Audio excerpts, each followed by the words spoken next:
সবার লেজার করতে আসলে সবার প্রথম যে প্রশ্নটা থাকে সেটা হচ্ছে, ডাক্তারবাবু ব্যথা কীরকম লাগবে?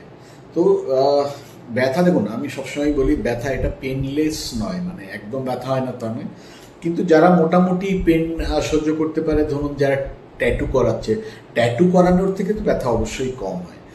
মানে ধরুন আমাদের উপরের যে লেয়ারটা আছে স্কিনের, তার ভিতরের লেয়ারে গিয়ে ডার্মিসের লেভেলে গিয়ে তখন তো ওখান থেকে তো আমাদের হেয়ার হেয়ার ফলিকেলগুলো থাকে, ওই লেভেলে যায়, ওইখানে গিয়ে কাজ করে আমাদের লেজারটা, স্কিনের উপরে কাজ করে না।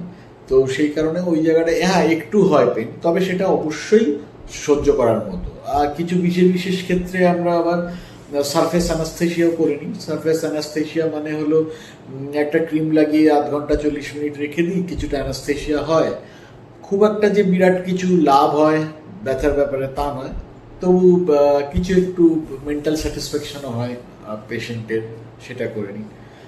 আর হেয়ার রিমুভালে যেটা, হেয়ার রিমুভাল না, রাদার হেয়ার রিডাকশন, হেয়ার রিডাকশানে যেটা মেন ইম্পর্টেন্ট জিনিস সেটা হচ্ছে যে দেখুন, প্রথমে একটা জিনিস জেনে রাখা ভালো, এটা কিন্তু হেয়ার রিমুভাল নয়, এটা টার্মটা হচ্ছে হেয়ার রিডাকশন। দুটো কথার মধ্যে ফারাক কি? রিমুভাল কথাটা অর্থ হচ্ছে পার্মানেন্টলি আপনার হেয়ার চলে যাবে, আর কোনোদিন হবে না। আর রিডাকশন কথাটার মানে অর্থ হচ্ছে যে আপনার হেয়ার যত আছে সেটাকে কমিয়ে দেওয়া হবে, কিছু কিছু ক্ষেত্রে সেটা ফিরে নাও আসতে পারে। এই দুটো ডিফারেন্স আপনাকে জেনে রাখতে হবে। তো এখন যে মডার্ন মেশিনগুলো আছে, সে যত মডার্ন মেশিনই হোক, সব কিছুতেই কিন্তু আমরা ইউএসএফডিএ অ্যাপ্রুভড যে টার্ম সেটা হচ্ছে হেয়ার রিডাকশন। তো এই হেয়ার রিডাকশনটা আমরা করি প্রত্যেক সেশনে মোটামুটি 10-15% অব্দি হেয়ার গ্রোথ কমাই। তো সেই হিসাবে মোটামুটি টোটালটা কমাতে ওই ধরুন 8 থেকে 10টা সেশন লাগে। এবার এটুকু আপনাকে ধৈর্য ধরতেই হবে। টোটাল টাইম লাগে ধরুন 3 মাস, 3 থেকে 4 মাসের মধ্যে আমরা ওই 8টা থেকে 10টা সেশন মোটামুটি করে ফেলি। তারপরে আপনার হেয়ার রিডাকশনটা হয়ে যায়, হেয়ারের আগের মতো থাকে না।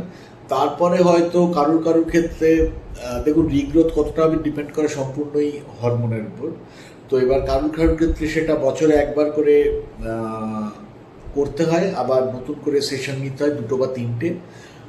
কারুর ক্ষেত্রে 2 বছর 3 বছর, কারুর ক্ষেত্রে এমন পেশেন্টও দেখেছি 5 বছরে 1-2 বার নিলেই হয়ে যায়, কারুর ক্ষেত্রে আর নিতেই হয় না। ডিপেন্ড করে আপনার হরমোনাল লেভেল কিরম আছে, ডিপেন্ড করে। একটা গ্রস জিনিস আপনাকে আমি বলতে পারি যে যদি আপনি বডি ওয়েটটা কন্ট্রোল করে রাখেন, যদি বডি ওয়েটটা রিডিউস করতে পারেন, আরও যা আছে তার থেকে আরও কম রাখতে পারেন, সেক্ষেত্রে কিন্তু হেয়ার রিগ্রোথ যেটা, সেটার পসিবিলিটি অনেকটাই কম হয়ে যায়। তো সেটা একটা আপনাকে খেয়াল রাখতে হবে যেন আপনি আর ওয়েট গেইন না করেন। সেকেন্ড আর একটা ব্যাপার হচ্ছে যে আরও সবাই জিজ্ঞেস করে যে এক্সট্রা কোনো কেয়ার নিতে হয়, আরও কোনো ট্রিটমেন্টে আরও কোনো ওষুধ খেয়ে যেতে হয়। একেবারেই না। লেজার আপনাকে আমি করে দেবো, বা আমি বা যেই করুক, লেজার করে দেওয়ার পরে না এতে কোনো ওষুধ দিতে হয় না কিছু, নেক্সট সেশন এসে আবার আপনাকে লেজারটা নিতে হয়। আর হ্যাঁ, একটা জিনিস আমরা একটু বলি যে স্মোক করবেন না, আর সান এক্সপোজারটা কম রাখবেন। এইটার জন্য স্মোকিংটা বলি বন্ধ রাখতে, আর সান এক্সপোজারটা প্রিভেন্ট করার জন্য আমাদের টপিক্যাল কান্ট্রিজে সান এক্সপোজার প্রিভেন্ট করা ইজ ভেরি টাফ। তো সেটার জন্য আমরা যেটা করি, ওই সানস্ক্রিন ইউজ করতে বলি, স্মোক করতে একদমই বারণ করি। তার কারণ হচ্ছে এই দুটো ফ্যাক্টর দেখা গেছে